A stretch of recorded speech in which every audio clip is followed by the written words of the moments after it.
Hello everybody, my name is RagingRaptor and I welcome you to a new World of Tanks, not high school but college video.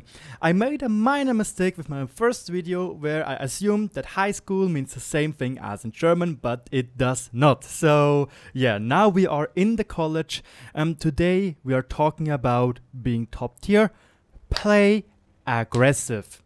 That is one of the most important things and things which I really often see people doing wrong. But I do need to point out, even though this is a general advice, there are tanks you can't play aggressive.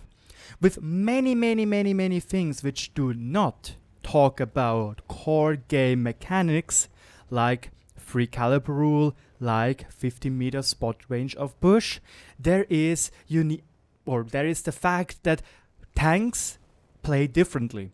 But with many tanks and is the concept the same thing. But again, for example, a Guerrilla 15 is not going to play impressively aggressive as, for example, here a Foch 155 is doing.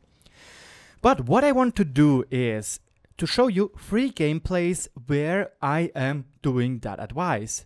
I'm a top tier tank and I'm going to play aggressive. And as already said, the first gameplay is in my Foch 155 and generally a tank which can play really aggressive because of its decent armor and devastating clip potential. Also something you really need to know, and bad luck for the T10 as I actually damaged his ammo rack and the AMX M4 one-shotted or destroyed the ammo rack. What is really important, just because you're a top tier, for example in a Type 5 Heavy or in an even 100, even though you are playing aggressively, and I'm going to pause the video right here, always look that you are not alone. If you are, like honestly, you saw that I am playing aggressively, but before I stopped there. Why? Because I do not want to blindly drive into the enemy. The core message is, as already said, play aggressively when you're top tier, but it doesn't mean that you should, like a blind horse, YOLO into the enemy and hope for the best. No.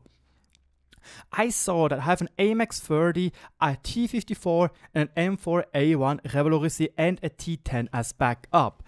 I do not rush in blindly, but right now you can see they're just starting to get a little bit of positions into the game, and you can see, yeah, the STB1 actually left the middle position, meaning I should have less problems driving forward, and this is what I'm doing.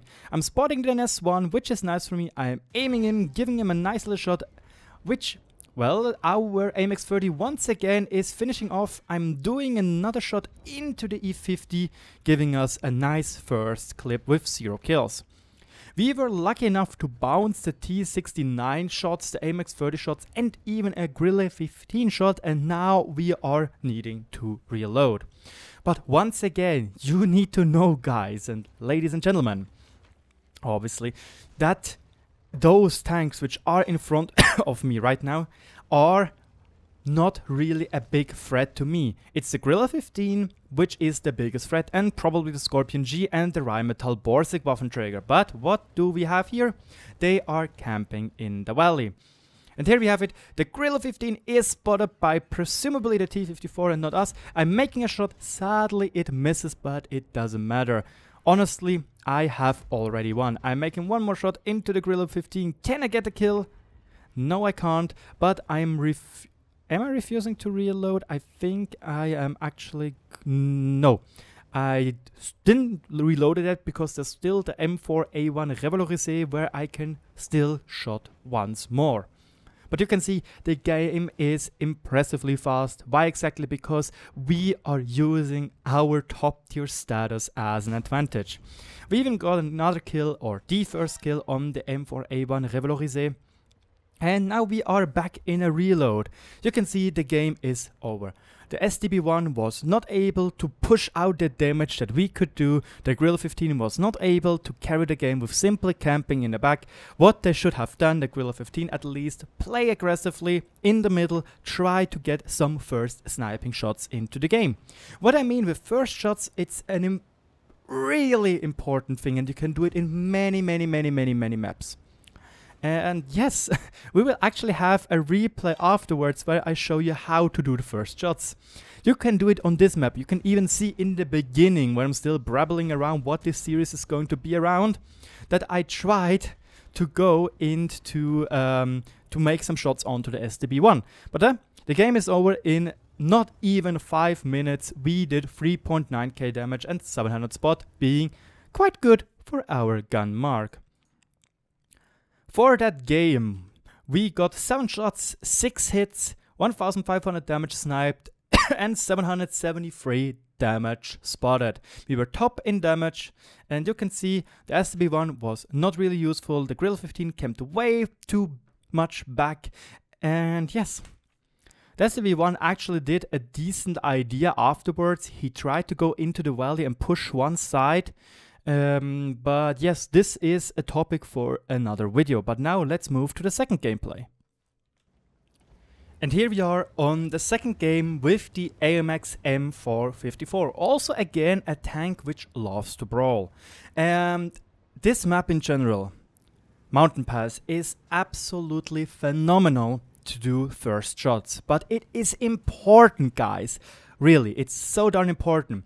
A first shot, as the name suggests, is to do one shot. If you're in heavy, it's one shot and one shot only. If you don't hit it, rip. If you miss it, rip. If you do it, great. But don't camp on. Like here you see, I'm still waiting because I'm 100% sure that this was not the only one going there. And we are right, it's the AMX M4 and I decide to give him a nice 590 damage gift. And another thing which is really important, there were 4 people. Who am I focusing? The other tier 10 vehicle. Another thing which is really important if you want to play aggressive as a top tier tank is always think, where is the enemy heavy tank, or excuse me, where is the enemy tier 10 tank going, or the equivalent to you? Because, and trust me, if I have the ability to simply ruffle stomp one side because there is no counterplay, because they're only tier 8 tanks, I will take that initiative. It's so darn important that if you're top tier and a top tier heavy or a medium, always try to get to the position where the enemy is going. You can see right now we are at the same position as the enemy AMX M4. Now I'm trying to get into a good position. Sadly enough, I get detracked really awkwardly, but oh boy, the T10 decided to immediately shoot some spicy heat shells at us. I'm going into a decent hold down position because we need now this hold down position where we can over angle our upper front plate and try to do the best of moving around our turret and so on, so they have a hard time hitting the weak spots and penetrating the duck bill, which is, as you probably saw from my how to penetrate video, quite easy to penetrate with heat shells. But now you can see I'm taking the initiative. I got the ability to shoot into the weak spot of the AMX M454 and I take it. Why am I taking it? Because he is another tier 10 tank, and if he is gone, he is a threat. He has the 560 damage gun. So yeah, this is my priority target, but obviously if I can't shoot him, I'm taking the opportunity to shoot at the T10. It is a low roll, sadly, for 486 damage. I'm used to it by now with this tank. But yeah, I can't shoot at the defender right now, so I'm deciding, can I get shots onto the object? No. Can I get shots onto the T10? Yes, I can. And I'm taking it, and a whopping 700 damage high roll. I'm still staying here because, look guys, what is happening right now if you look at the minimap? Basically, we have already won. Why have you already won? Because look at that. We are holding off so many people right now. A 140, AMX M4, AMX 30, Defender, 2 T10s. And our allies are already over the place in the enemy team, on the enemy side. The 9-0 line is basically won. We were not even one. We were 1 tier 10 heavy tank on this side. The 30B and the Bachatillon went on the other side and won the game. And this is also something which is impressively important for you guys. If you see something like this happening, don't do what they are doing right now. They are still camping. You see, darn, they are in our base already. Either go back, But that is a mistake. What you do need to do right now is rush us. Look at that. 1, 2, 3, 4, 5, 6 enemies here against 3 people. With one being almost a one-shot, the other one and the other 2 at 1,400, 1,800 respectively. These guys, to win or still have a chance on winning the game, need to push. Otherwise, it's 100% lost. And this is what is going to happen. They are not going to push. And once again, the only thing I need to do right now is just to stay alive and deal as much damage as possible. Right now, I feel like, I'm not sure if, is it the Joker? I'm not sure. It is one villain where he is sacrificing himself but already saying, I have already won. Because this is what happens here. We get even out the enemy AMX M4. It doesn't matter. Take me. I have already won the game for us. So yeah. Right now, we still need to wait here, try to defend as much as possible. The Object 140 decided to go back, which is, as already said, a huge mistake because they need to clear us. Otherwise, we are going to flank them. And you can see, I'm not making the mistake right now to drive much forward or I try to get out the defender because he can flank me, which is a huge problem. Sadly enough, our shot goes into the tracks and we need to be a little bit more careful. It's a little bit sad that this shot actually didn't penetrate the defender because this costs us so much HP, which is super sad. But again, you have already won the game. It doesn't matter if they spam heat like the biggest douches they are. It doesn't matter. The T-54E1 makes a mistake of driving forward and not doing anything. I myself also do a mistake. I make a hasty snapshot and I'm not aiming for the low HP target because right now it will be impressively important to get out the low HP target, which I'm doing now with this shot. And you can see I'm trying to wiggle my turret as much as possible, but the heat shell simply punches through. But yeah, you can see our team is simply going to mop up the enemies without a big problem. And yeah. If the enemy would have pushed us, we were 3 people, they were 6, they might be able to win it. I'm not entirely sure. But yes, there would have been a chance. But then again, I was already on the enemy's butthole. I was in their face. And there you have it, we won the game. What did that game gave us? 4,606 damage. We were lucky enough to hit every single shot of us. The T10 from the Strong clan did a little bit more damage than us, but yeah, props to him, sir. You can see none of the enemies did as much damage as we did, or the T10, and even our AMX 30B and the Bachatilion 25T, they did damage, yes, but it is not as much as we did. We simply defended the side where we had less people. 12 shots, 12 hits, 9 penetrations, 590 damage from our sniping in the beginning and 4.3k blocked. But now let's go to the last game, explaining what is important. And the last game, as we already know it by now, is a top tier game with my T100 light tank on Sacred Valley, where we are once again in a 357 system, being lucky enough to be top tier. And once again, I am not going to camp in a bush or something because this map doesn't allow it to. What I'm going to do is I'm driving immediately to this little bridge and do, say it with me, first shots. But this time it's a little bit more than just first shots because we can do a little bit more. But here we go, the first guy is spotted. We can do a nice little snapshot into his side and we even spot where the Bachatilion 25-ton AP is going. In this game, I do have to say that I made some mistakes, to be honest, to begin with. I didn't have good map awareness. I was too focused to try and get as much damage as possible into those guys, which are, as you can see, crossing like hell. Not even 1 minute into the game, we already had 900 damage. Now it is 1 minute and 10 seconds into the game. And we have already 1.2k damage, which is almost as much as HP we have. We get another shot into the Oho and we already did our worth. And now you can see, oh boy, I need to run because we are being overmatched here. What means overmatched? there are way too many people of the red team and we are not enough. And I was really lucky to get out just in time before the Battalion 25-ton AP were able to shoot into our side.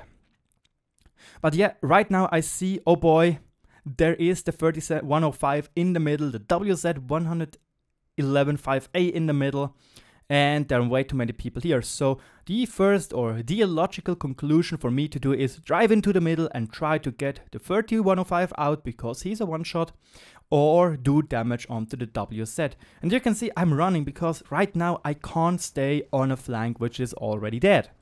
This is the good thing with this scout, or with scouts in general, medium tanks, you are able to do these rotations. And again, being stationary is why you will lose, like the Guerrilla 15. You need to be agile. If you have a tank which is agile, be agile. And you can see right now I'm waiting for the WZ-111 to have shot, and now I'm doing a quick and easy shot into his lower plate, and oh my, I'm actually lucky enough to bounce a Scorpion G shell. I'm not being able to get a shot back into him, but Russian bias helps us and somehow we snap the cupola of the WZ-111, making him a one shot.